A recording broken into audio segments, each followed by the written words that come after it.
that's what we want to look at. Call this meeting of the Budget Committee to order. Our my co-chair, Ms. Quinn Davidson, will be here shortly. Are we recording? Yes. Okay, great. We'll start with introductions. Mr. Bockenstadt. Jason Bockenstadt, Deputy Chief of Staff of the Mayor. Becky Pearson, Municipal Attorney. Forrest Dunbar. Felix Rivera. Pete Peterson. Crystal Kennedy. Christopher Constant. On the phone, John Weddleton. Suzanne LaFrance. who else? Okay, great. Like I said, Austin will be joining us. So we've had a request to flip the order from to take up MLMP proceeds first, so that when we get to Academy Vanguard, we can be joined by the municipal manager. Is there any opposition to that? Okay. So we'll start with MLMP. Ms. Wynn Pearson, you have a presentation? I do. Thank you, Mr. Chair. Where's Eugene Carhill?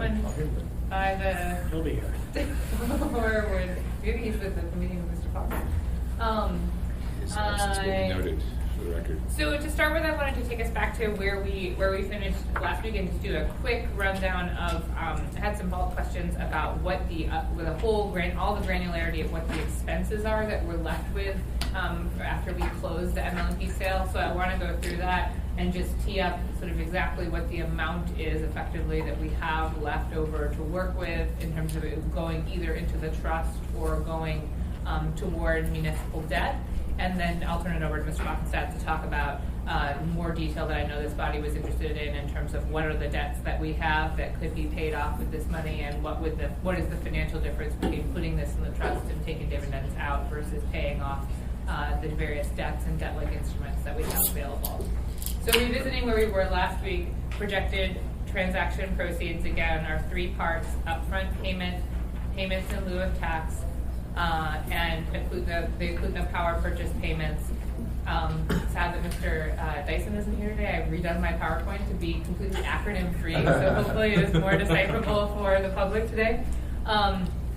And so again, we have an upfront payment of about $755 million, an estimated net present value of $166.8 million in the payments in lieu of tax for the next 50 years. Oh gosh, they're hard to see up there, aren't they? They are red. Is there? There's numbers up there? Yeah, there's numbers up there. Shoot. Tell us again then. Let's see if maybe. Are you sure maybe it hasn't gone up yet? Or is No, it has. Oh my gosh, why is it not showing up at all on your screen? Is it not action if you go forward a little bit? No, it's literally showing up on my screen and not showing Maybe up on your screen at all. maybe that bulb is burned out or something. Shoot. So what are the numbers? I have a lot of red numbers in this presentation. I'm trying to think if maybe I should quickly try and turn them blue or something. Just because the numbers are, the upfront payment is $755 million.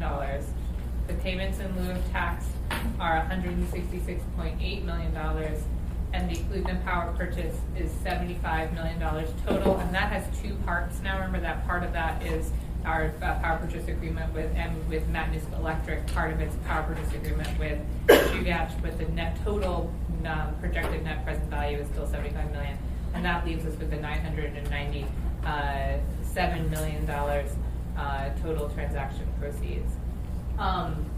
The upfront payment, remember, is going to be the $757.8 minus accrued leave liability. Unfortunately, we're going to have the same issue because I have red numbers that are included in this slide too. Minus the net book value of excluded assets, minus the difference between $715 million and book value at closing. Remember, that was part of the agreement in the settlement, so we'll have a little bit of a true-up at closing to the extent the net book value of the utilities assets are less than $715 million. At this point, we're predicting they're probably going to come in about $710, so we're predicting another $5 million swing in the purchase price, but that is something we won't know for sure until we get to close, and that will equal what we actually see from the upfront payment in cash. Our predicted accrued leave liability, this is where the red letters come in again, is $2.5 million. We predict no excluded assets, so that's a $0 value.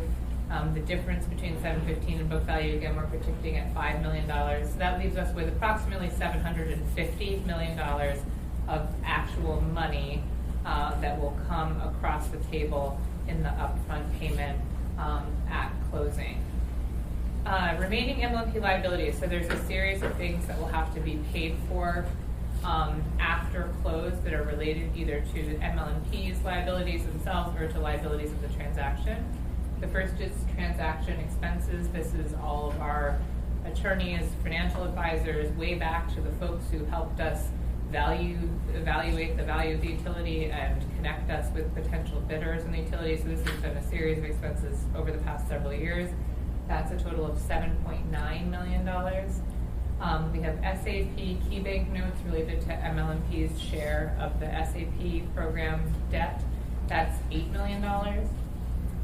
And then we have an IBEW leave payout because we have, as part of the resolution of the IBEW related grievances related to SAP, they were given, the members of that union were given non-cashable leave awards. To the extent they use up that non-cashable leave, that could be, this could be a small number. The maximum it will be is 1.6 million. That's the maximum value of all the leave all the members receive. They have to use that leave first before they use other leave. So that's another number we won't know until closing. And then we have the PERS liability, which has two parts, approximately $3 million upfront cost, plus approximately $1 million per year for 20 years. And then we have Eklutna capital and operating costs. So every year we're going to pay for, to operate the, we will pay for the MEA portion of those two power purchase agreements. For the Chugach portion, Chugach is paying capital and operating expenses as part of the deal. The MEA portion, we are paying those. So we will have to continue to pay those over time out of the proceeds that we get from that power purchase agreement. So that's another thing. We estimate that as less than $1 million a year. So where are we going to pay for these things? This is where my red, oh man, I don't know, do you have any sense of what we can do with the projector? Because I'm serious, like half of my presentation is red, so it's going to be. Can you change the background of your slides to a different color? Well, it will show the red. I can try and change them to white, but the red won't show up either way. I did, I read last time and it worked. Okay, can you mind giving me a minute just to see if I can try and fix it? I feel like we're losing a lot of the value of what I've prepared to show you guys by Maybe also email it. And have I'm not losing anything. Clerk print it. Thank you, John. Could we have it printed? I'm happy to email it to you if you want to print it. Yeah, I can send it upstairs. We should also post it on the website. Yeah, we certainly will, and usually afterwards I do, but I usually am able to actually show it when I'm here. And Jason's is red too, so we're going to be a totally useless team here with red slides. While you work on that. Why don't you email it to me and Suzanne, and then we'll be the only ones who can actually see it. Excellent. You guys can fill here. I will send it to you guys while I'm at it here. Are there any questions while we wait? No? Okay. I have a question. Yes, Ms. LaFrance. Thank you, Mr. Chair. Was that $11 million per year for the Eklutna operating costs? No, 1 million per year, and we predicted it Okay. less than $1 million. Our prediction is 0.7 to 0.9 million per year, but I put a approximately 1 million or less number there. Mr. Peterson. Okay, thanks. That's better. Yes. $10 million better sounds like. Thank you, Mr. Chairman.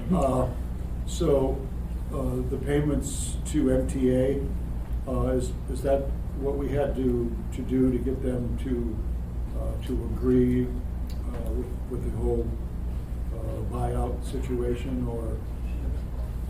In terms of the taking on the cost of. So they would sign on the agreement with the RCA. They wouldn't. You mean MEA? Did I say? I said MTA. MEA. Excuse me. My new school lecture. We that was. I mean, we had because they have an ownership interest in the Eklutna project, which requires us. They basically have a right of first refusal on any sale of that asset. We had some discussions. We didn't believe that this transaction structure triggered that, but for two reasons, both because we wanted to honor the spirit of that restriction and because we had received direction from this body to try and figure out some benefits for MEA from this transaction. We chose to execute that power purchase to offer them their proportional share effectively of our interest and to enter into that power purchase agreement with them. Thank you. Yeah. Thank you, Mr. Peters. Let me just see if, I wanna see if this, I've concocted I've tried to turn the numbers blue and see if that will, make it better. Just 1 second, let me see if that. There, you can see it in blue for some reason, just not in red. So let me just turn it blue for 1 quick second, and then I will reconvene. I apologize, I don't know what is going on, that suddenly red is not visible here. Assembly conference room. Are you blaming the projector instead of me? Do you want to pass out anything, Jason, while I'm doing No. this? Or, no? Okay. You want me to sit here? Blue flag. Blue I've got file. prints coming also. What's Okay, that? I have perfect. prints coming also.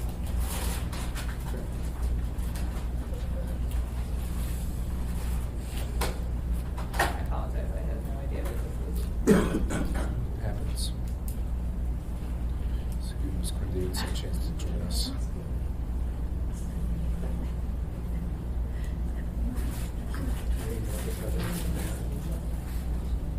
Yeah. Note for the record, been joined by Mr. Berkowitz. Oh, and Ms. Zawitzel. Okay, thank you. Sorry. Make my bluification bigger.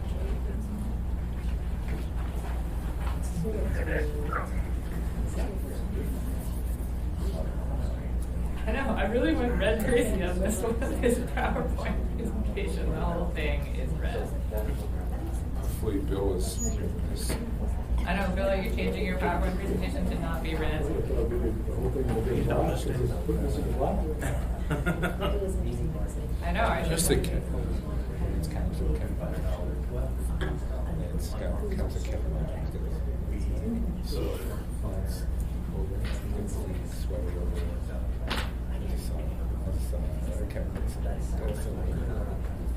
Healthy.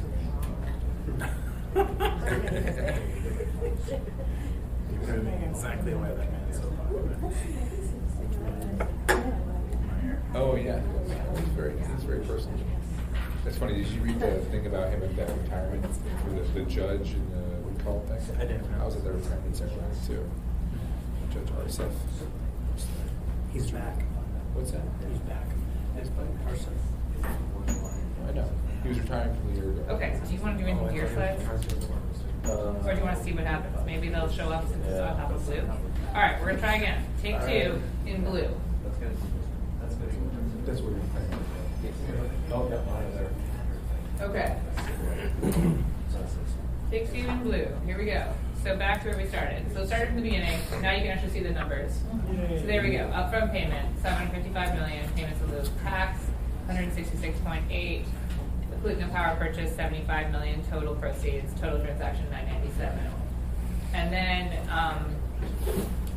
again, the things that will actually come out of our projected upfront payment, we have the $757.8 minus accrued leave liability, minus net book value of excluded assets, minus this difference between 715 and the book value of the utility at close. That'll be our upfront payment, and those numbers, $2.5 million, $0, and $5 million projected, giving us about $750 million in cash actually coming across the table at close. And then we have our remaining MLMP liabilities, transaction expenses, SAP-related key bank notes, IBW leave payout, PERS liability, and the equipment capital and operating costs. And so where are we going to pay for these? The upfront payment, our municipal bond council has conducted analysis and determined that these 2 are debts, can be treated as debts, transaction expenses, because we paid for that with the COP transaction and the SAP key bank notes. So those 2 will come out as debts of the utility, also from the upfront payment. We've talked about the fact that there will be an amount of unrestricted cash that remains as equity of the utility. We did some things with some portions of that as part of the settlement agreement. There will be enough remaining to pay for the IBW leave payout and the upfront portion of the PERS liability. There'll potentially be some more as well, but as we've discussed, we'll likely bring that up as part of Q1 budget revisions when we have a better sense of what that amount of money is. For now, we can rest assured we can pay for these bills from there. And then we'll have the MEA power purchase agreement payments over time. which we can use to pay for the capital and operating costs of that little mini remaining utility, and the ongoing PERS liability, which is a liability of the utility. So there's some, I think there's a little tiny bit of flexibility in how we do this, but we went through this, and this is, I would say to you, the best way to be able to make these payments without leaving something unpaid. So we could, for instance, try to pay the transaction expenses out of the unrestricted cash, but then we don't have enough unrestricted cash available to pay the PERS liability, and the PERS liability isn't a debt, so it can't be paid for from the upfront payment. So we go through all those gymnastics, and at the end of the day, this is the array that allows us to pay all of the remaining expenses of the utility without leaving something unpaid within the legal constraints we have on how we can spend those proceeds. So then we get, again, back to the slide that I went through last week, sort of where does the money go? Payments go to replace MUSA and the annual budget. Upfront payment goes to pay back all those MLMP debts and expenses now that I've gone through in a little bit more granularity. We end up with about $234 million in cash at close that has not gone into paying any of those debts that we've just gone through, and is available to go into the MOA, into paying back MOA debt, or going to the MOA trust, along with approximately $55 million over time net present value from the PPA payments to pay, to again, can either go into debt or trust. That's a rough number. That was like me eyeballing it last night. I think that someone with more economics training and a better model will give you a slightly more accurate number for that $55 million. But it's, again, essentially two pieces, 234 at close that goes to one or the other, and then this rolling input over the next 35 years from the power purchase agreement. Can I ask? Yeah. The PIL payments and the PPA payments, are those inside or outside the tax cap? The bill payments are inside the cap intentionally in order to make sure we don't raise taxes in order to replace MUSA. The PPA payments are, the PPA payments we think need to go into either the trust, what the trust spins off is above the cap. All right, please. So then I'll turn it over to Jason to talk about what are the options, what happens to that $234 million that we get at closing, what can we do with it, what ways benefit our budget. So before we start, there were two documents that have been passed around that I think you guys can spend some time looking at. The first larger one is all of the current GEO bond debt the municipality has broken out by either municipality or the school district. And the second one, which is one that I will come back to and talk about in a little bit, is the current outstanding amount that we have on our master lease. And I'll talk about that in a little bit. As Becky said, we are envisioning that there will be roughly $234 million at close to either pay down debt or put into the municipal trust. So I am going to just put up a couple of different scenarios that we have run through. The first thing that I do want to mention is that in our current budget for this, we have $225 million allocated entirely to the trust in the proposed budget. So if it's 234, that number will change a little bit, but just wanted to let folks know that there is a little bit of a difference there. Getting started, just so everyone's on the same page on how we ran these numbers, the disbursement amount that we are using is 4.25%.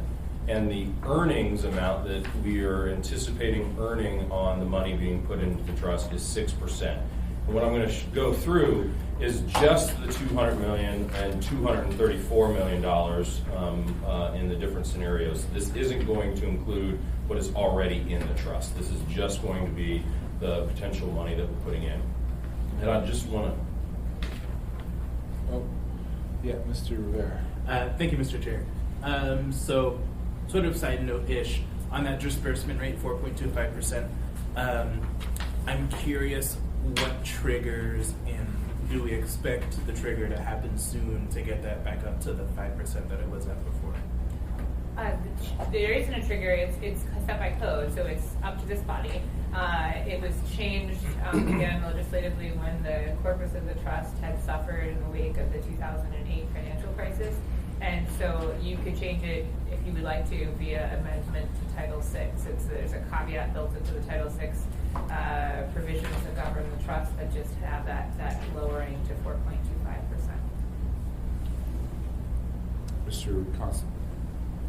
So we have the trust disbursements. Would it be too complex then to say for the investments from this transaction, the disbursements will be at this percentage, the other body would be at a different percentage, or is it just too complex to manage that way? I think that would be a question for finance, unless Jason knows the better to the question, because I'm not sure if over time we can figure out what flavor the money is, because we would then have to be accounting for how the money coming out and the money growing, and somehow separately attributing that to the current corpus versus the MLMP related deposit. So that's not my area. I think you'd have to ask someone from the CFO's office.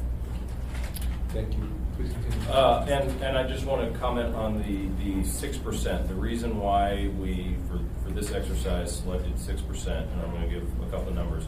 Over the last 3 years, the trust has earned 7.5%.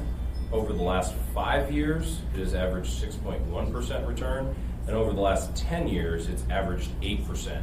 So we selected 6% to be conservative and show kind of just a very conservative estimate of what it would look like. But again, we can run different numbers based on different rates of return and different disbursement rates as well.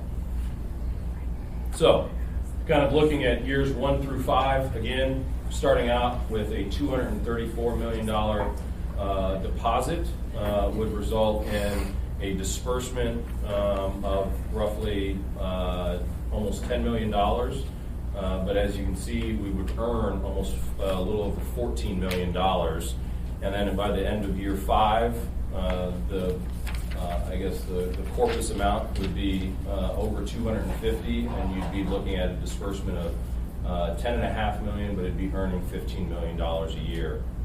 So just skipping ahead, years 10 and 15, you can see all the way to year 15, that number grows to $293 million worth of payout of about $12.5 million, and again, earning about almost $18 million a year. Years 20 through 25, just looking at 25, in 25 years, it'd be over $350 million with an annual payout of $15 million. So just in year 26, you'd be starting year 26 with about $361 million in the trust just on a $234 million deposit next year. Mr. Constant? Fair to presume that's net present value, or is that projected to be the actual at the time? I think it's just net present value.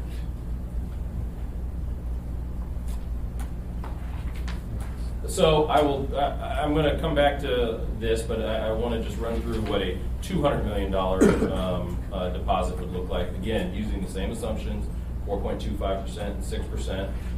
You'd see year 1, 200, you get about $8.5 million in disbursement, $12 million in earnings. Skip ahead to year 5, it grows to almost $215 million with a little over $9 million.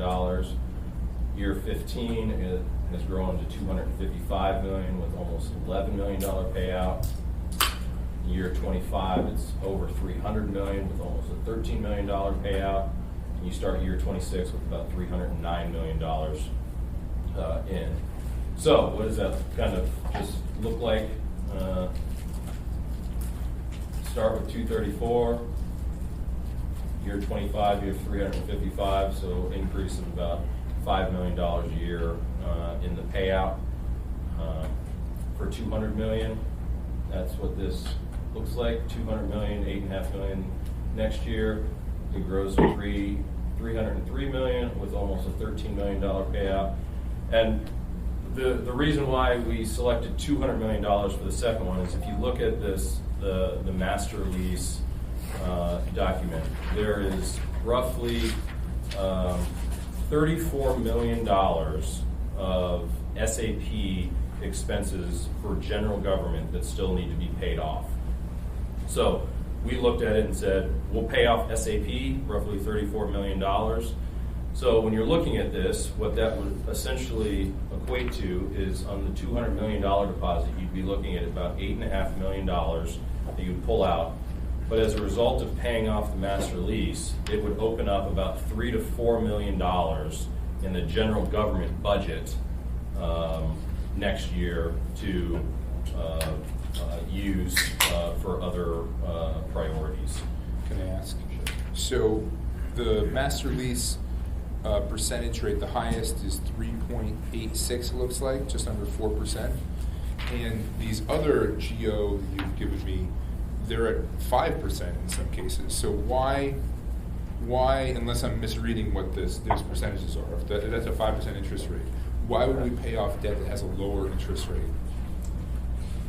I will have to defer to finances down here, but I think there are, you're looking at the coupon rate, but the actual cost of funds, I think, is lower. So I will have to defer to finance on how to properly answer that. Lance, do you know? I don't, but go ahead and check with Alex. I think beyond the financial question, one has to do with vagaries of the way we fund things in the municipality. So when you retire a GO bond early, that just wreaks money out of existence in the tax cap, right? There's a capacity that is solely for debt service on those bonds. If those bonds go, you don't need to spend that money on anything else.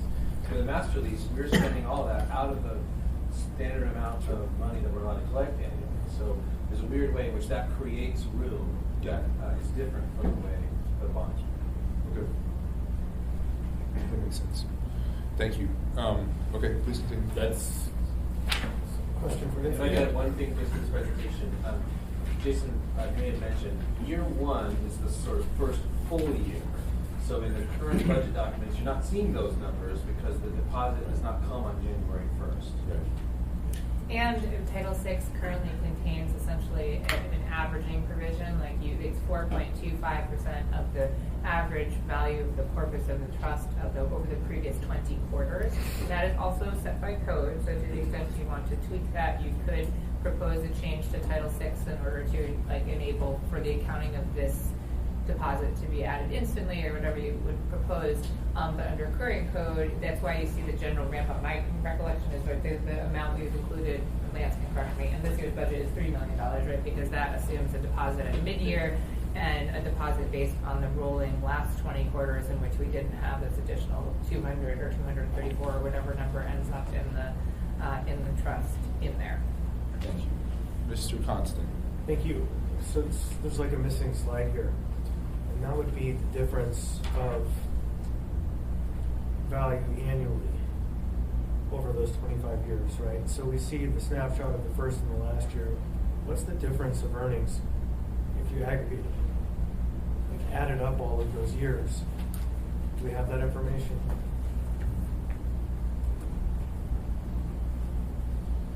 Like the earnings on the right-hand column, just add up. Oh, add up the 234 and see what the difference is. Subtract the difference, yeah. But that should be reflected in year 25 calendars. Yeah. Well, not And it's essentially, No, because we're talking about monies that are spent, right? because we have a larger payout too, Right. but it's mostly reflected. So it was in excess of $51 million. Yeah, it's 150. Yes. So the difference, yeah. But you gotta keep in mind, Savings. we're not taking, you're not talking about, exactly, because if we're paying off the master lease, it's not like we take that $34 million and light it on fire. We're going to pay down something that's also charging us interest. There are 1,000 strong reasons why we would pay off this. Yeah. Okay, any other questions on this portion of this presentation here? Any updates from the RCA hearings? We concluded our hearings on Friday afternoon, and so we are officially done at this point. They have until February 17th to issue their decision. Anecdotally, I feel like we ended on a relatively positive note. All parties signed up the stipulations, save for the AG's office. And the commission asked a lot of very good questions about potential regulation of the combined utility. So we will see what we receive for a decision, our next step. And was this, I remember you said before, typically they take the entire time to make the decision? That's what I've been advised, that typically they do take the entire time. We did do a stipulation, which technically they could issue a decision on it in 30 days. I would predict that with the complexity of this transaction, they'll take all the time that they are allowed, that they need to make a decision. So if if the RSA gives us approval on February 17th, how long do we think it'll take to get from February 17th to this? Closing. We have 120 days after the date of RCA approval legally to close. We're in the process of working with Chugach to pinpoint what date actually makes the most sense within that window, assuming that we receive approval on or before February 17th. We're looking at a number of practical concerns, like when does payroll need us to close in order to be able to process paychecks, and when does accounting need us to close in order to not wreck their books for a month, and and on the flip side, when does Chugach need to close to accept people into their payroll system. So we're about to have that meeting probably next week to try and triangulate all those pieces and pinpoint a date certain that we will aim for as our closing date. Great. Okay. Probably sometime in early midsummer. Wonderful. Mr. Rivera. Thank you, Mr. Chair. So was there anything else in this presentation? So just to confirm then, so what the administration's plan is to put 200 million in and then 34 on the SAP. Did I get that right? We're presenting the different options Okay. with this, and I think we don't need to make a decision today, but these are two options, and showing you kind of what those numbers look like. What will it look like when it comes to us? Will it be in a form of a resolution, or how? Well, yeah. So that's Well, sort no, of the a. budget is. I believe the budget is built with, I apologize to inject Mr. Chair, I believe Mr. Wilbur could talk to you. I believe the current budget, right, is structured around the assumption that all of the deposit goes into the trust, correct? Right. And I think that the administration, from our assessment, believe that right, is the structure that would yield the largest amount of benefit from the money based on the comparative interest rates of earnings from the trust versus what we are paying on our various types of debts. But my understanding of the ask from this body was for transparency into all of the various types of debts that we have, in case you were interested in potentially using the proceeds for various reasons to pay off some of these debts and maybe free up operating cash in departments or whatever. So I think what our goal here today is to say the budget currently is structured scenario 1. Scenario 2 is one option that we thought might make some sense too, right, Jason? If I'm putting words in your mouth. And but that also illustrates the change that we incur by not putting all the money into the trust. And then this information is to help flesh out for you for any questions you might have about what does it mean if I pay off this debt? Could we pay off this debt? What would that do as we move into the budget process? So, Do you mind, Mr. Chair, if I close that loop? So yeah, just to close that loop. So I think part of the reason why we're having this discussion is, what decision do we need to make by next Tuesday? Yeah. And if the decision is option A or option B, that decision we need to make by Tuesday, then I think that's part of the reason why we're having this meeting, is to figure out, as a body, which way we want to move. I think I'm going to defer to Lance again. Well, So we'll bring it up. I'll let Lance answer, but I think my answer is that either option doesn't necessarily materially change the budget one way or the other for next year. Right? So either option is going to be in line with what we have proposed in terms of dollar. But I think if there's something considerably different you would be interested in doing, then I agree that, I guess I defer to Lance, but, yeah. So. To the chair, I think right now we have 225 in there, Mr. Rivera, and we put that number in there based on the time we prepared the budget, and it was preliminary to the analysis that had been done here.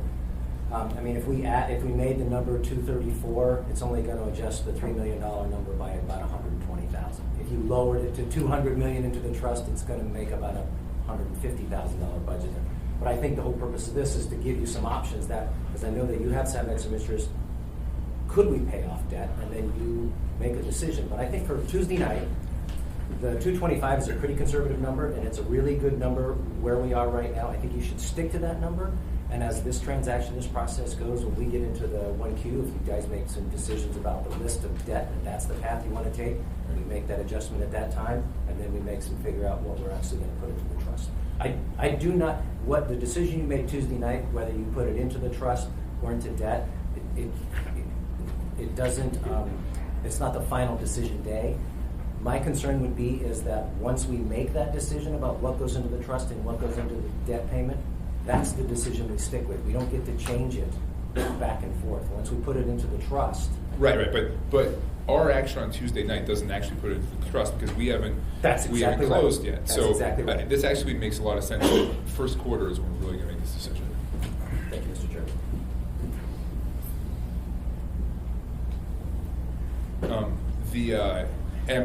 The analysis that this is missing, the other chunk of this is if you take that $34 million and pay off debt, there's another calculation here where we're no longer paying those interest rates, right?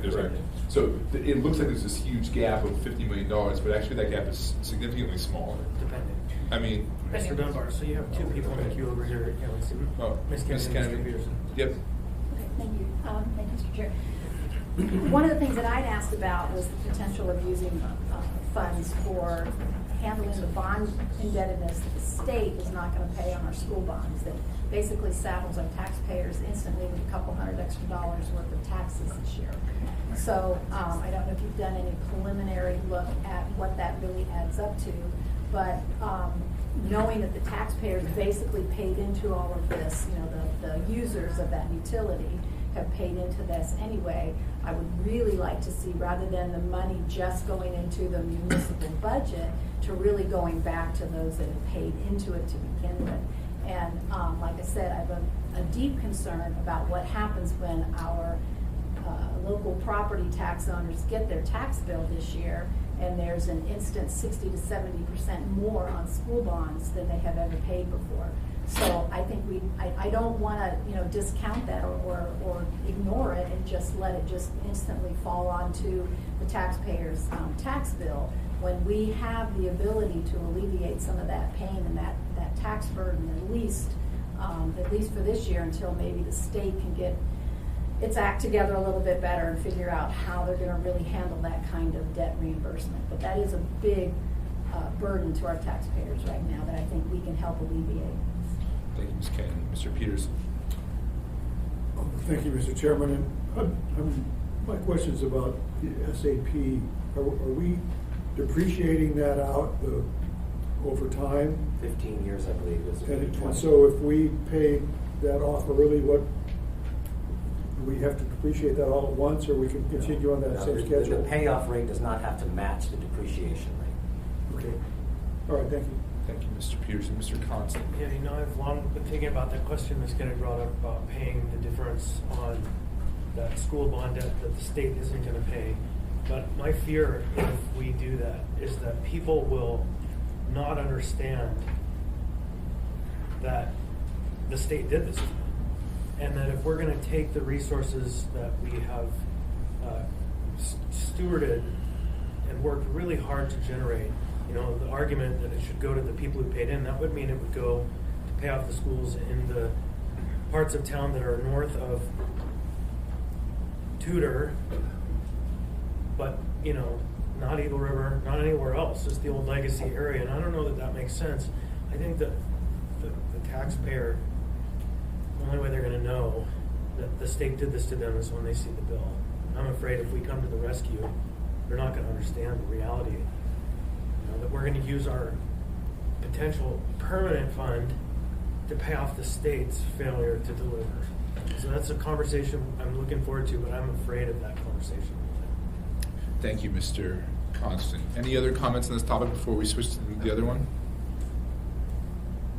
Okay.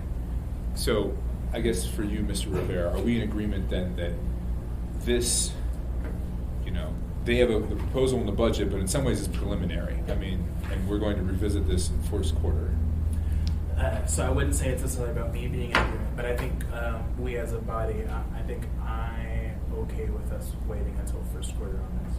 Well, otherwise, what exactly would an amendment look like that alters this? Where in the budget does it live? I think the only decision, if it's going to be significant for this, is we say we want to pay off a lot more debt than what's projected here. Yeah. In which case, I think that does drastically change the calculation. But I'm not hearing that. Yeah, People saying that we want to pay a lot of debt. I would say that I personally like the idea of putting $200 million in the trust and then using a portion to pay off the SAP day. But that can be done in first quarter. And, if I might, I mean, the actual thing that will happen when the money comes in, we'll have to appropriate it, right? So we'll have an appropriating vehicle, Right. and that's where you'll actually document, like, we are putting this many dollars in the trust, we are putting this many dollars toward this. At this point, it's really more, I think Mr. Rare has it right on the money, that if the will of the body is to do something significantly different, to use all $234 million to pay down debt or something, that's the kind of thing that I think that Mr. Wilbur and the administration need to be aware of in order to put together a budget document that makes sense.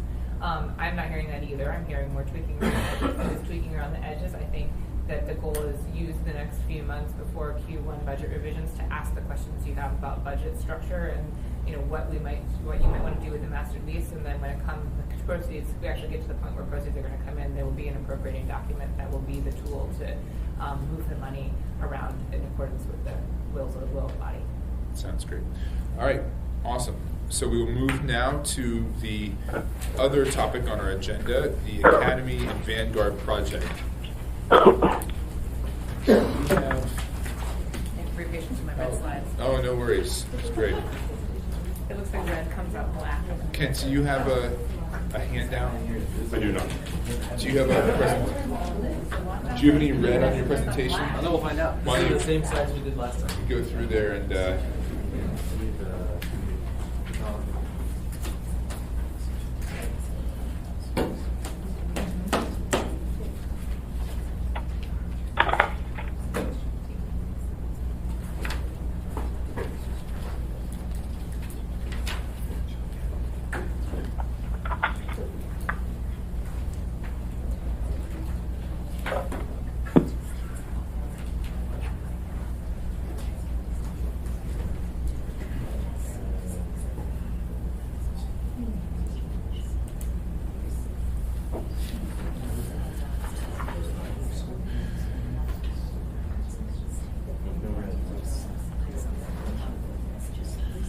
okay.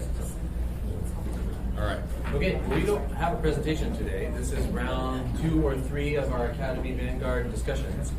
So we previously explained to the Assembly that there is a significant state project which plans to bring Scooter Avenue under the highway and responded to with a significant amount of traffic into this area. So we showed the Assembly there is a do nothing option, which is not very satisfying. And then there are the initial plan, which was to completely take this Christian Health Associates building, do a traffic signal here.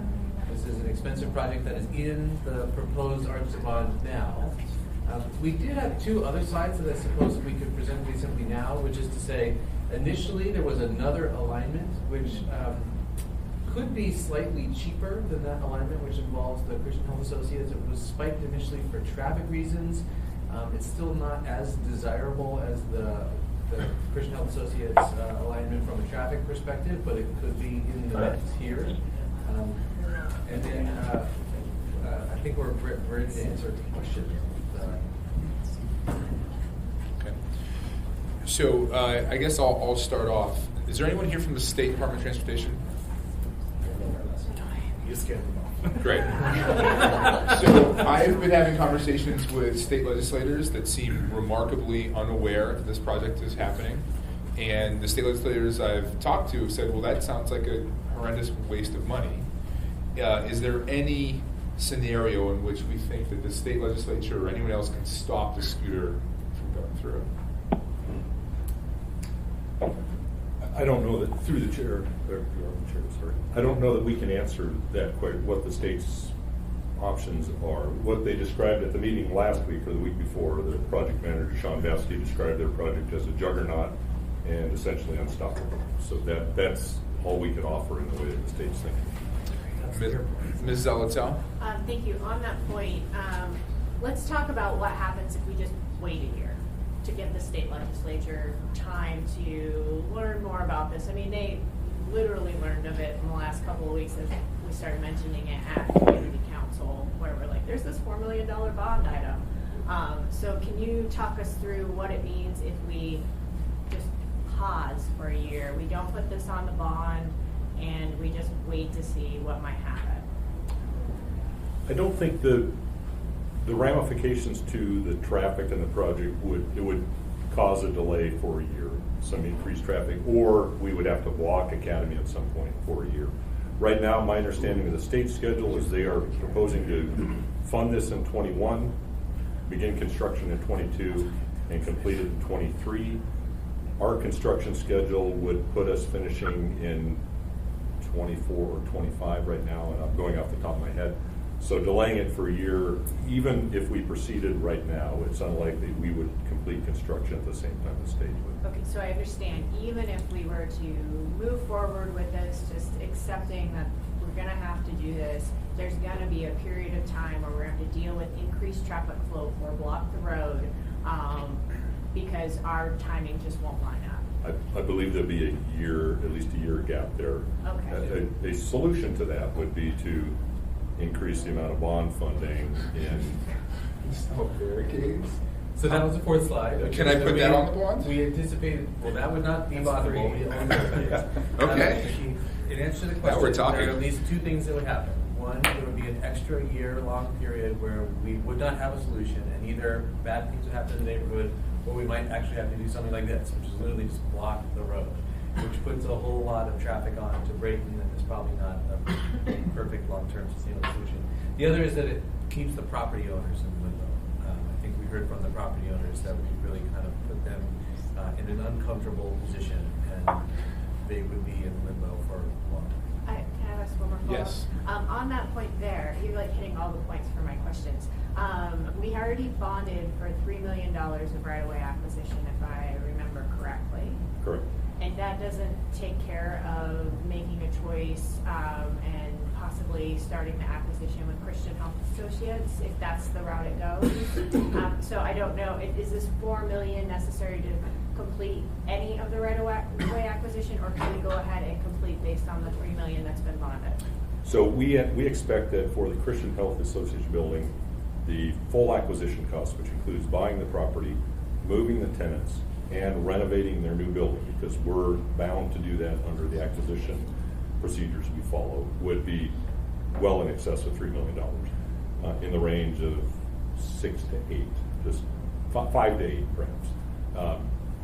So with the money we have in hand, we may be able to purchase the building. We would not have sufficient funding without next year's bond passing to complete the work that we would normally be obligated to do, that is renovating their new building and moving them.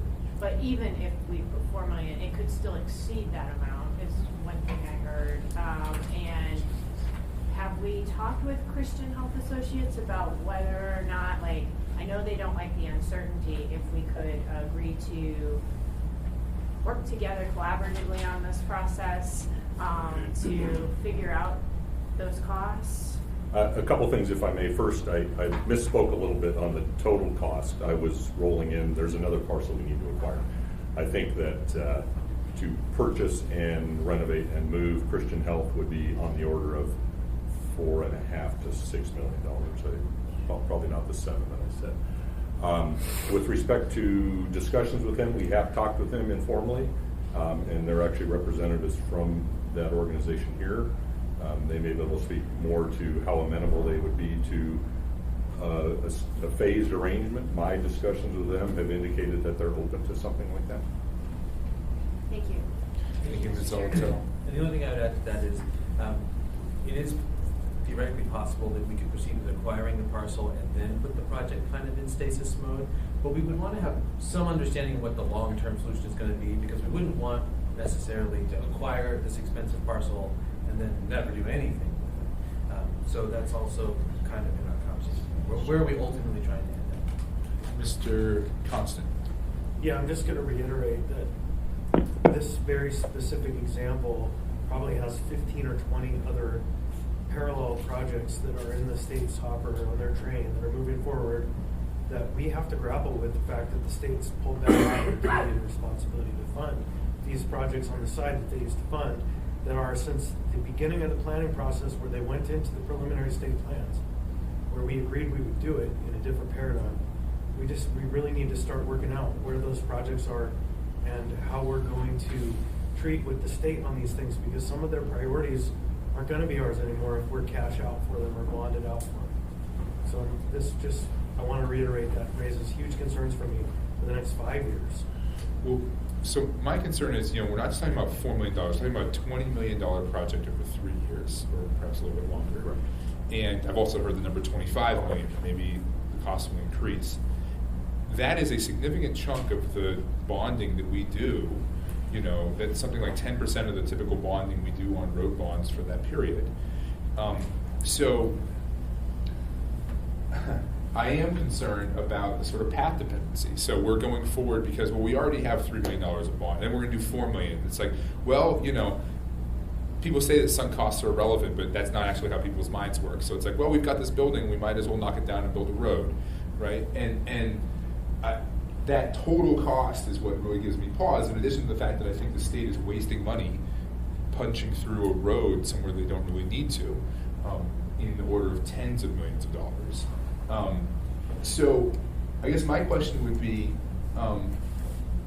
so I'd like you to think more before we get to Tuesday about what Ms. Zolotel said about a pause for a year, what that looks like. And then second, think about, so if you look at the first page of the PM&E in our packet, you have a list of all of our projects. Now, clearly you came up with that list in some way. You had some ranked priority, right? So I'm curious, what was the next project that was left off because we had to do this? I don't think I can answer that right now, but I can get that answer for you probably by tomorrow. And I've asked this to the missile manager as well. I'd like a short list of here are the top projects we would do instead if we had this money for something else. Because I intend to amend this, either amend it out entirely or shift the funds to some other worthy project in some other part of the city.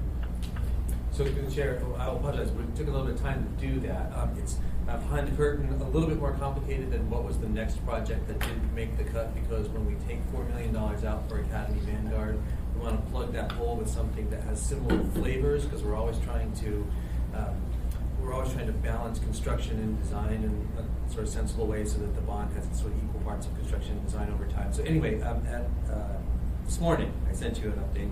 I think the next 3 projects, to fill the $4 million gap, we also have to find projects that fill $4 million. So it's actually $20 million, right? But let's start with 4. We would recommend West 32nd, 33rd, then 48th in Cordova, and then the 15th Avenue resurfacing. But again, we are doing an unhelpful thing in the fact that we're sort of dumping this in the policymakers' lap. These are not great choices either way, and we're going to let you tell us what you guys want to do. So I apologize, I hadn't seen the email you sent me this morning.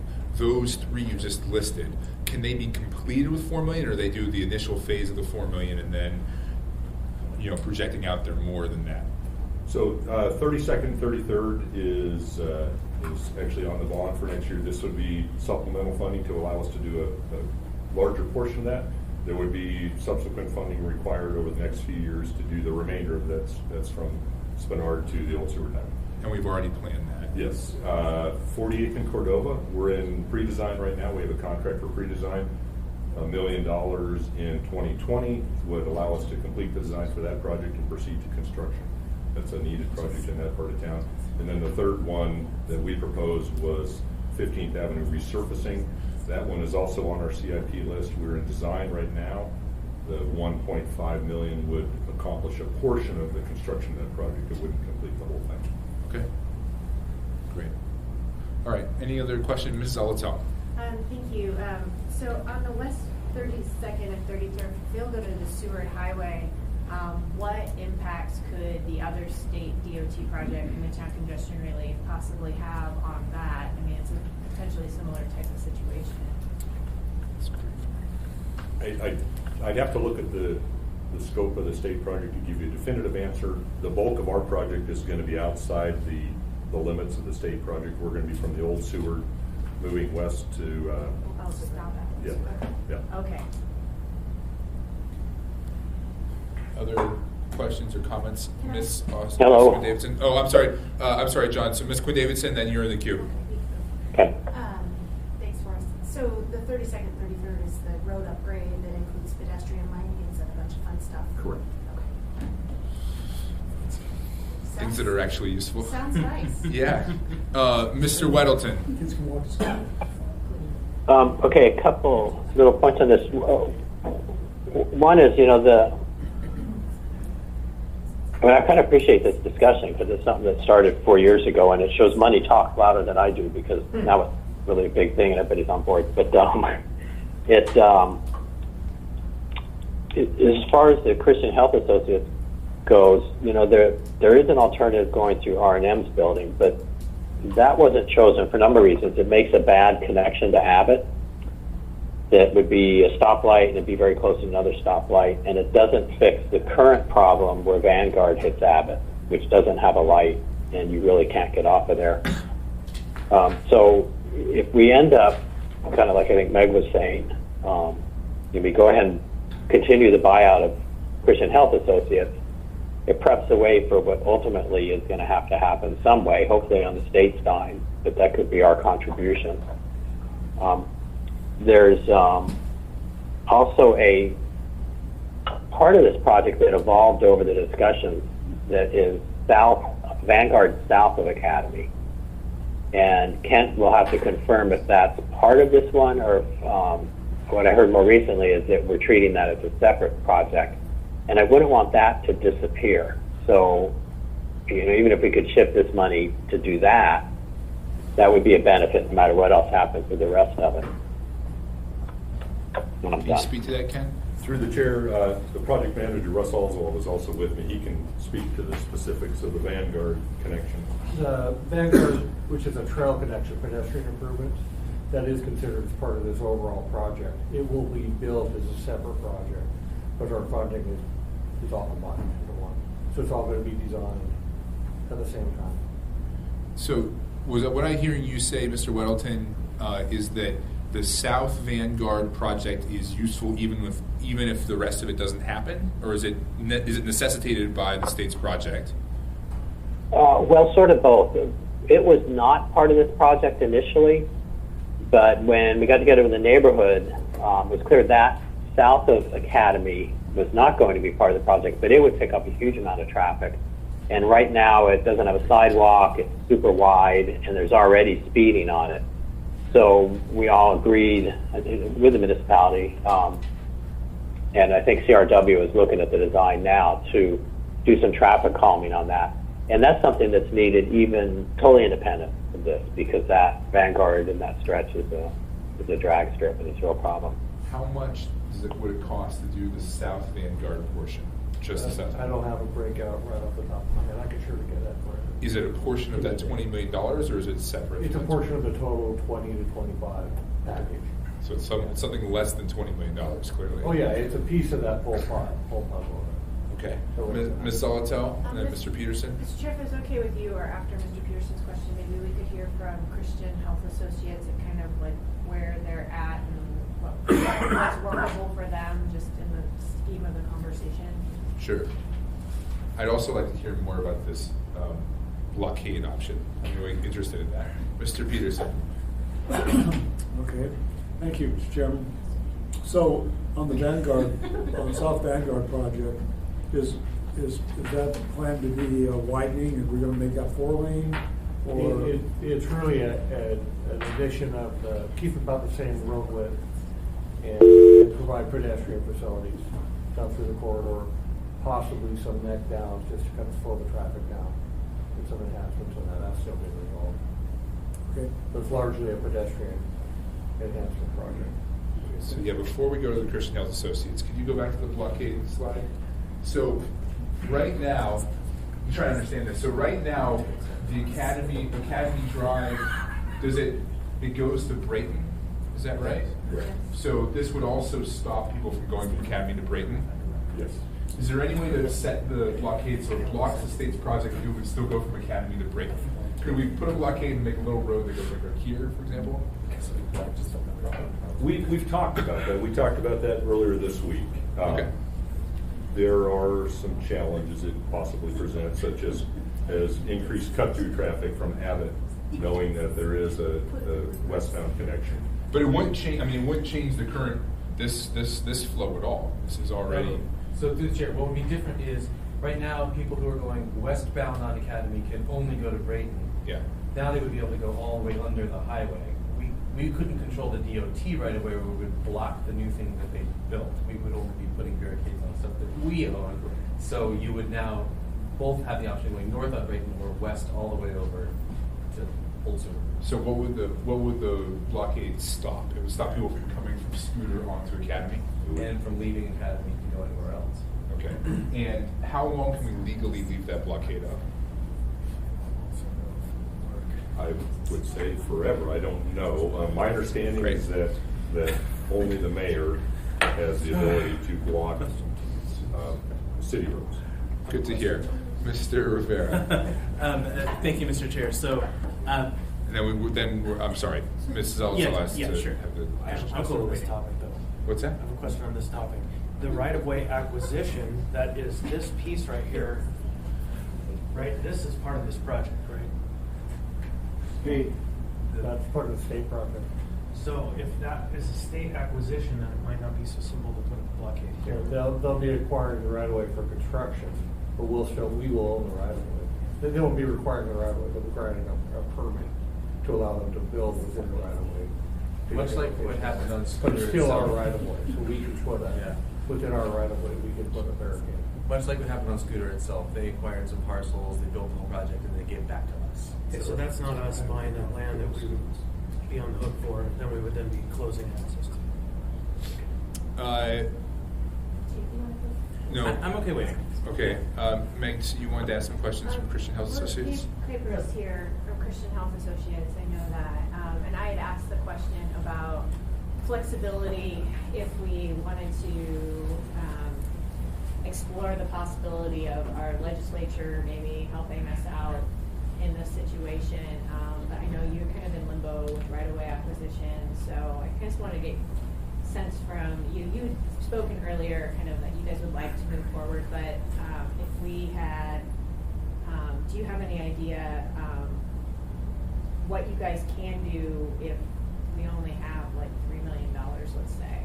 You know, does that just still leave you in limbo? Can you talk me through that a little bit? We've spoken with PM&E and suggested that we would consider having our property acquired with the bonds that were in this year's budget, and that we would then trust that the municipality would future fund the relocation dollars that would be necessary to make us whole. So we're amenable to that kind of an approach.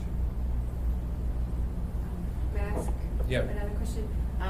So I'm new to the whole idea of right-of-way acquisition, so my questions might be a little odd. But I've heard that you can acquire something through right-of-way acquisition and then lease back. Has that been an option discussed so that Christian Health Associates could stay put during this time of uncertainty, just give them a place to be, and then could always figure it out from there?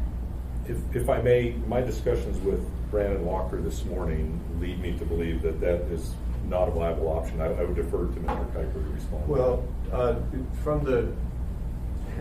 so if you all check the website for this project, you'll find 2011 is the first posted information on that website for the Academy Vanguard project. And since then, we've been trying to anticipate what was going to be required of us to find a new home when our property was taken. And so, and then in 2018, we anticipated the funds to be appropriated through bonds, and they were not appropriated through bonds in 2018. And the property that we had located in anticipation of being taken in 2018 continued to be available, but we've had to really negotiate with the current owners of the building that we hope to move into to ask them to be patient with us while we worked through this process. And so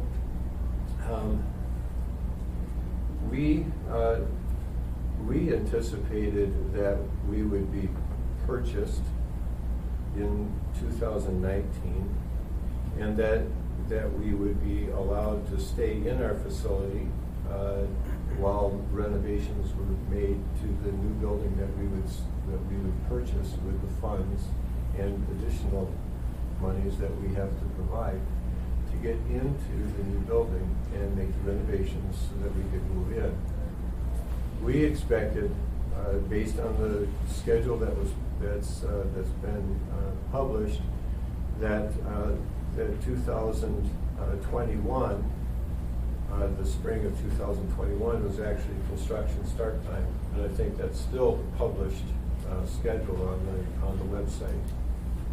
So we had hoped that we could make the renovations and move in by the spring of 2021, be out of our current facilities, make way for the construction that was going to take place. Okay, thank you. May I just finish one other thought? You asked the question about what impact there would be by pushing pause for a year. We will lose our opportunity to purchase the building that we have been negotiating for the last 3 years. We will lose that opportunity, and we will be forced to go out on the market and find another facility. So that would have a tremendous impact on us as a nonprofit organization. We have shared our need for additional funding that we don't expect the municipality is responsible to pay to get us into this new building. There's more to this new building than we imagine the municipality is responsible for paying to make us whole. So we have applied for grants. We anticipate at least one large grant to be approved, but we have been told it will be approved pending our being acquired by the municipality. So we're really in a kind of a catch-22 situation on this, and I've thought a lot about your position in this, and I understand the concern to cover lots of fiduciary responsibilities here. And sometimes, and I've inherited other decisions made by other people as well, and had to make do with my responsibility in the current space. But some of these decisions to move in this direction have been made by administrations and by legislators before all of us were sitting at this table. And so to turn this around and propose putting up a barricade, it doesn't seem to take into full consideration all of the years of decision making that we've had to work with. So that's part of my impact that I feel. Yeah. So does the $3 million get you anywhere or not? Absolutely. Okay. It buys us. Okay, thank you. So, okay, but 3 million that we already have without this Yes. bond? From last year. Yes. It wasn't how is it from last year? So I thought we pulled it off the bond last year. It was this year's bond. Sorry. It was the year before that. Okay. Sorry, I shouldn't be asking for So this is an interesting question. If we were to buy out and do whatever is legally necessary to buy out Christian Health Associates, and then we own that facility, that parcel in that building, and then we do not go forward with the rest of the project for whatever reason, what legally happens to that building? Do we just sort of own it in fee simple, or is it because it was bought with road bond money? Is that complicated things? My understanding is that we own it in fee simple and that it doesn't complicate things. I'll say I'm a little over my skis here because I haven't really addressed this situation all the way, but we end up with remnant parcels on road projects all the time. Often we typically rob the board and say, go sell them off and get us some more money. I think this would be much like Nino's, where the State Department of Transportation took that building and it's been sitting on that parcel for years now, or for the Cavada parcels that are in Government Hill, where they've had them in their inventory and there's got to do something with them. If I may, I did ask that question of Robin Ward, the real estate director, and she said that if that scenario played out and we owned the building and we weren't going to tear it down for the road construction in the nearer midterm, she would lease it out. Interesting. Mr. Rivera. Thank sorry, Mr. Constant.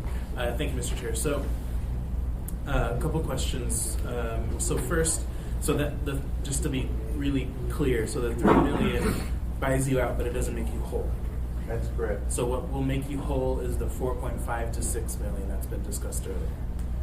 Way less than 6 million, and I think less than a 4.5. Okay, so then I guess sort of an option C that I'd like for us to consider is why don't we just cut the bond package in half so that we can make this gentleman whole, and then what does that look like for the additional $2 million on other projects? Sort of something else for us to consider. Then I just want to speak really briefly to Mr. Dunbar's wall proposition. So it's a barricade. First is so my initial reaction was that there's an inherent, I think, public safety risk to putting a wall or barricade, there, so that's my initial gut reaction to that. I don't know if that's accurate or not, but before we consider such a drastic option, whether it's realistic or not, I think I would like to get the community council's perspective on this one particular option.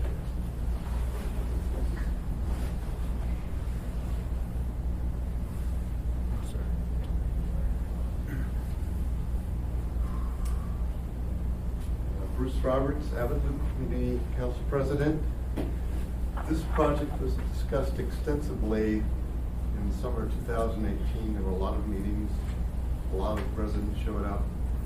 And at the end of all those discussions, they felt like the worst option was to do nothing in terms of not construct the road, curve, whatever. So that's the long-term vision. They favored, in the end, doing the project, but we didn't consider the costs. We weren't aware of the expanded costs. People were concerned about cut-throughs through the neighborhood. That's why that South Academy project was added onto there, or South Vanguard, excuse me. And that has to do with people would turn at the existing stop sign or at the curb and then come down Vanguard, cut through the neighborhood, which is already happening. And if you're going from 2,500 to 3,500 cars per day on this section of road between the highway and Abbott, and going to 10,000 if the project is built, yeah, that's a huge increase. Bruce, can I ask, at your community council, at most community councils, there's also state house and state senate folks. Yes. Was there ever discussed, why are we doing this? Can we stop this state project? Because none of these bad options are necessary if the state just stops. No, it was not discussed, and we didn't request funding from state legislators. I think Sean Baskey might have brought up that at the original conception of this project, the costs of this portion were assumed to be state funded. I think he mentioned that there was an environmental impact statement that kind of designed this whole thing together. And if I'm also correct, he said that to add this on as a state project, they would have to go through a new environmental impact statement and new funding, and that would result in a delay of 5 years plus from the state portion. Ms. Alatel? Did you have a follow-up, Mr. Rivera? Oh, I'm sorry, Mr. Constant and Ms. Alatel. I'm again gonna just hammer on the axe that I have to continue hammering on, because we're talking about making one party here whole, which I fully understand the desire. I think of a gadfly that we see all of the time, Mr. Aleva, who sits at the death end of Gamble and Ingra who sits at the nexus of the highway and the shipping and the deterioration and homelessness, and who we have systematically and strategically devalued, not just him, all of those property owners, and continue to fail to make whole that party and all the parties that have lives and businesses on that street. And so, to me, it's important that we take care of our responsibilities, and we need to see them in context, because I understand we've been making promises, but we've been making promises, as I said at the last meeting, for 30 years, where people are still waiting to be made whole. And I have heartburn when we're going to spend millions on millions on millions, even for just one building, when we have whole neighborhoods that are drowning in these bad policies. Thank you, Mr. Constant. Ms. Zolotow. Thank you. The Abbott Loop Community Council's in an interesting position right now. They had the Senate seat with the late Chris Birch that recently got reappointed, and now one of their House seats is kind of in flux. So we haven't really had a chance, since we've kind of had a renewed discussion about this with the bond, to talk with the delegation down there. So I just wanted to raise that. We did talk with the community council about the project. And then if I may ask a question for Bruce. Bruce, looks like regardless of if we move forward on the timeline that's currently, or we were to pause for a year, there's going to be a gap in the timing of when the state's project will be done and the city's project will be done. Do you have any thoughts about that? If it's a year gap, 2-year gap, a 1.5 year gap? Since this was not funded last year, it's my understanding that the municipal project will not end at the same time as the state, which was initially proposed. And so if you're delaying it another year, yeah, it seems like there's going to be a gap of 1 to 2 years beyond when the state project is finished. Blockading the road, I mean, first of all, Brayton is a one-way frontage road. There's a large trailer park in that corner, the southeast corner of Academy and the Seward Highway. And then you've got a number of subdivisions that are only accessible via the frontage road from O'Malley down to Scooter Academy in this particular case. That whole kind of block, there are no connecting roads except for Academy in that whole area between O'Malley and Diamond. So if I think about a fire truck responding to that area and they can't get in via Academy because the fire station is on the other side of the highway near Diamond, they would have to come either up to O'Malley and then down the frontage road, or I assume that right now they might go over to Diamond, Abbott, and then come in via Academy, depending on where they're going to maneuver. Yeah, public safety sounds like a major consideration if you blockade the road. I mean, if you're doing construction, I can see that maybe for a season or whatever you have things under construction, it's not available, it's not open. But well, I think the hope would be doing anything and to blockade it. I think the hope would be to try to leave them in the same situation they are in right now. If that makes sense, if that's possible. Yeah. Yeah. I just had one quick follow-up. Yeah, of course. Okay. Then Mr. Peterson. If we were able to get, for the right-of-way acquisition, I mean, that's what's on the bond. Whether it's the right amount, I think, is maybe up for debate. As long as we move forward with that, would that be consistent with what the community council is wanting? Probably. I mean, I heard something interesting here, that there's $3 million allocated, and that if there was another $1.5 million, that would buy you out plus do a renovation. Is that correct? $4.5 million was your total moved cost? So we've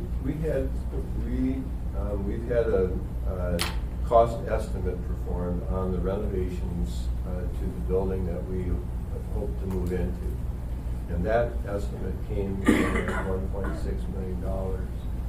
However, we've since taken another look at the amount of renovations that we believe are absolutely necessary to provide us a space that would provide a space to allow us to do the things that we do in our current space in the new building.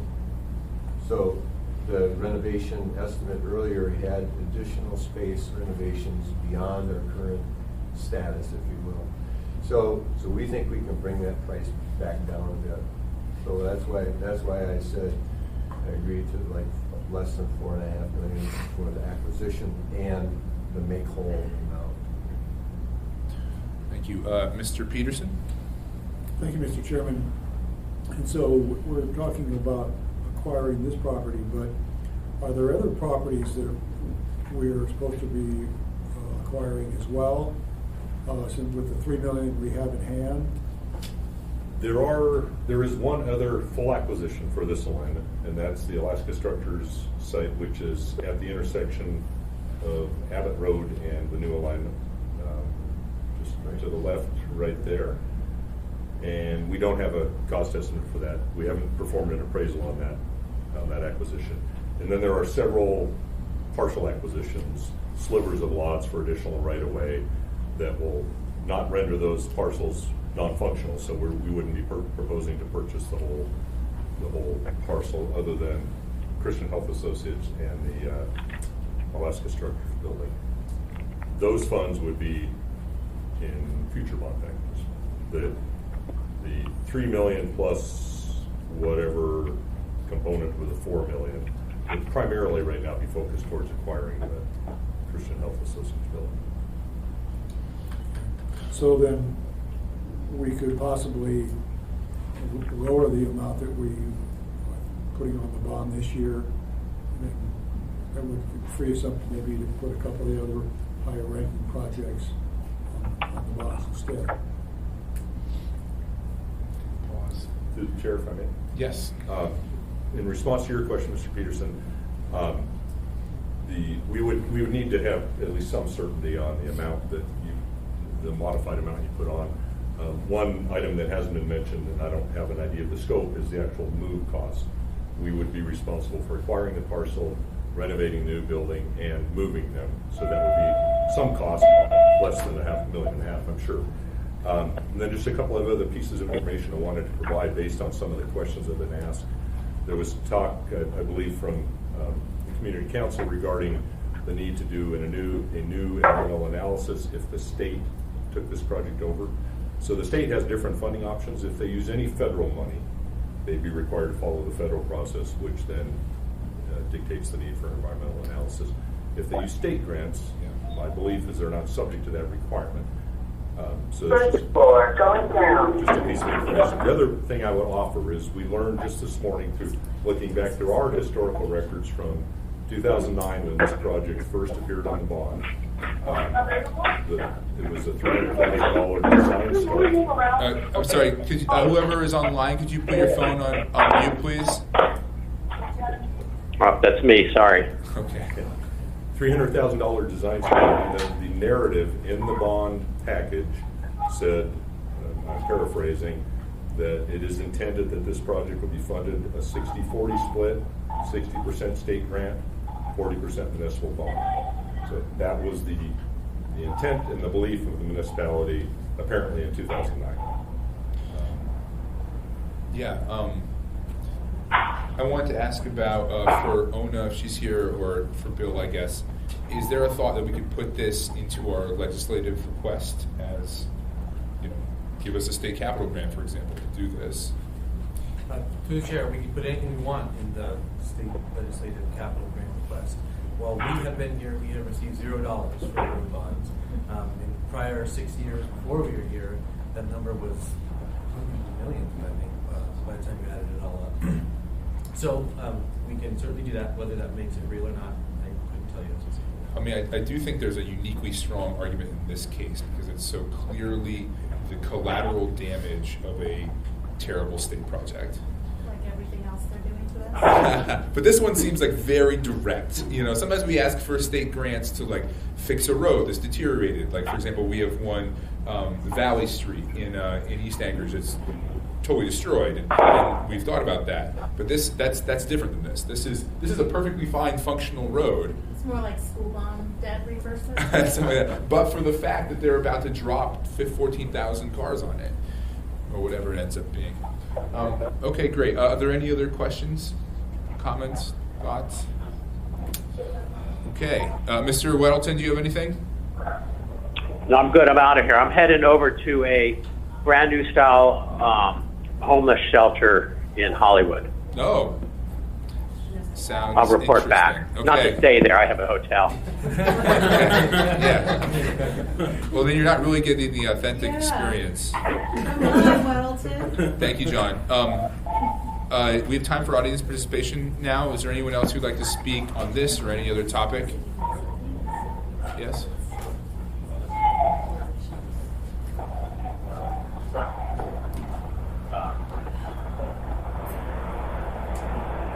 My name is Jimmy. I was a little late, 36.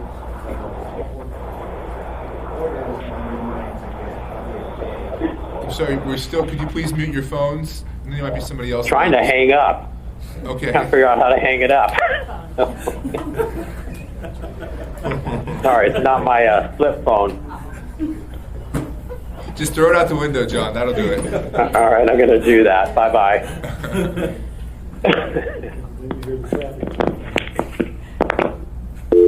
Okay. Mr. Haberman, please continue. Sports on your mind, and hopefully every day, because it's a major issue, and where's the money going to come from? So this conflict in meetings, I was there. Walsey was there also, but he left around 1. I guess he wanted to be here, which I wanted to be here, sorry. But this conflict, and these are issues that I would hope that you would even attend those meetings that's happening. Just a reminder, you're having an assembly meeting next Tuesday night. It's the second regular assembly meeting you're having this month. It's also the second time the school board is meeting. And I'd like to put a footnote to that. The day after I mentioned that repeated concern at the first regular meeting in November, the next day I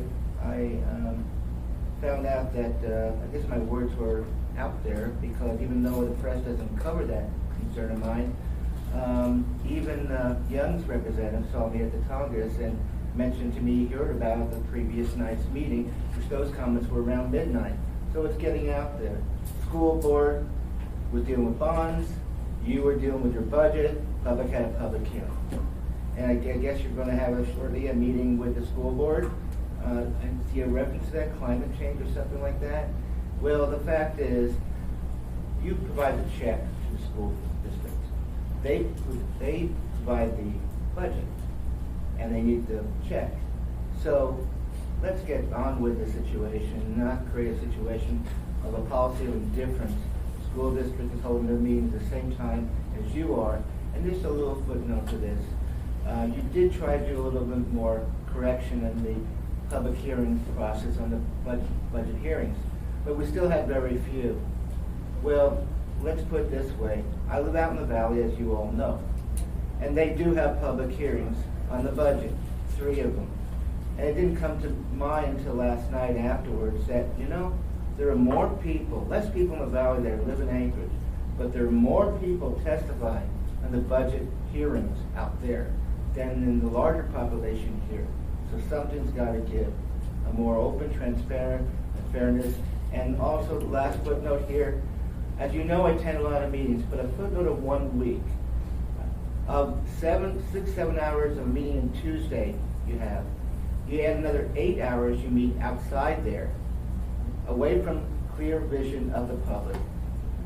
So move it there, put some money there, you'll be a wiser investment, and it'll save a lot more money because you're connecting with the people more, and end result, your decisions are more likely in the public interest, and that ends my time. Thank you, Mr. Haberman. Would anyone else like to speak? Mr. Clouda, anyone else about anything? No? Okay, all right, with that, we're going to close this meeting. Thank you.